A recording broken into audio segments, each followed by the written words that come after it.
মধ্যে আল্লাহ পাক মানব জাতিকে বলেন, যারা পরিমাণ অল্প একেবারে ক্ষুদ্র আমল যদি তুমি করে থাকো, সেটি যদি নেক কাজ হয়, এর প্রতিদান বিনিময় তুমি কিয়ামতের মাঠে দেখতে পাবে। সুবহানাল্লাহ বলেন। আবার রাসূল আল্লাহ পাক বলেন, যদি যারা পরিমাণ অল্প থেকে অল্প যদি কোনো গুনাহের কাজ করে থাকো, কোনো অন্যায় অপরাধ করো, ওই অন্যায় অপরাধ তুমি কিয়ামতের মাঠে দেখতে পাবে। এই আয়াত মাত্র 2টি আয়াত ওই সাহাবীকে হযরতে আলী শিক্ষা দিয়েছেন।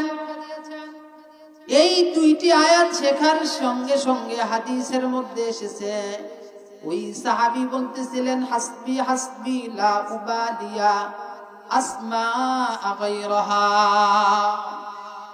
হাসবি হাসবি লা উবালিয়া আসমা গায়রাহা। সাহাবী বলতেছিলেন, ছেড়ে দাও, আমাকে ছেড়ে দাও, যথেষ্ট হয়ে গেছে, আমার আর শেখার দরকার নাই, আমি শিক্ষা নিয়েছি। এই 2টি আয়াতের শিক্ষাই আমি আমার জীবনের জন্য যথেষ্ট করে নিলাম। সুবহানাল্লাহ। মাত্র 2 আয়াত শিখছেন। সাহাবীর বক্তব্য হলো, হাসবি হাসবি লা উবালি আসমা গায়রাহা।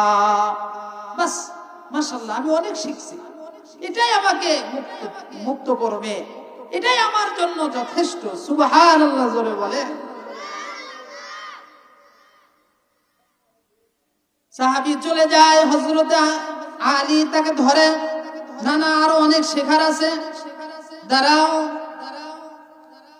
রাসূলুল্লাহ দেখতেছিলেন 2 জনের কার্যক্রম। আল্লাহর রাসূল হযরত আলীকে বলেন, দা ফাকাদ ফাকহার রাজুল, ছেড়ে দাও তাকে, সে যথেষ্ট বুঝে নিয়েছে। এই 2টা আয়াতের উপরে যদি তার আমল হয়ে যায়, আল্লাহ পাক এই 2টা আয়াতের শিক্ষাই তার পরপারের জন্য, মুক্তির জন্য, তার জন্য যথেষ্ট হয়ে যাবে। সুবহানাল্লাহ।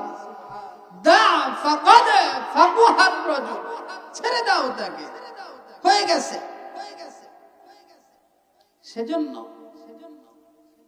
দেখেন, আমরা অনেক জানি, আসলেই জানি, এদেশের উলামায়ে কেরামের তৎপরতায় সাধারণ মানুষও দ্বীনি বিষয় অগাধ ভালোই ধারণা রাখে।